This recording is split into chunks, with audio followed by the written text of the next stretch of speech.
My name is Marco Albarran, curator of exhibitions at the Tempe History Museum. It's about a year ago that I got this position. So one of the things that was asked as a curator, what exhibition would you like to have as your first one? The first thing that came into my mind was to have an exhibition of Cesar Chavez, because I have a personal experience with Cesar and his experience here in the Valley and before in Yuma. This exhibition is for everybody. The old guard is something that they can see that are related to them and more familiar to them. But for the younger ones, I think because they learn about Cesar in some way or form, they've seen some of the buildings or street or libraries or schools and his name, that I think this is something that they can learn more about it and hopefully expand on what they already know.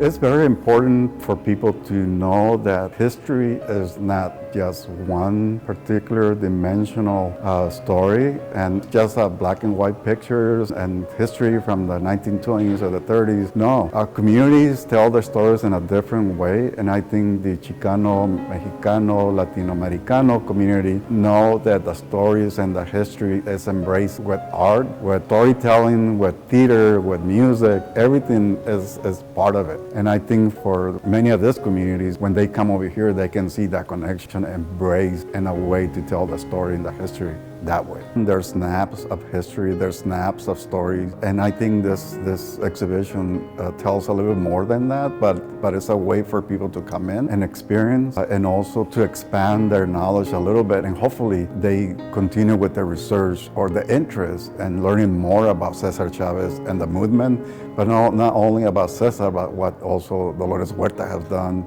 or Larry Trillian has done in terms of how they became leaders and how people can also go more beyond what they already are doing presently. Right, we have a couple of big murals in here. One is from Martin Moreno and the other one is Victor Calde. We also have pieces from Zarco Guerrero that were they were actually, one of the statues is actually in San Luis, Arizona, where Cesar passed away. All these artists that actually were part of Cesar Chavez, they were experienced with Cesar Chavez, so they created pieces that are related to Cesar Chavez.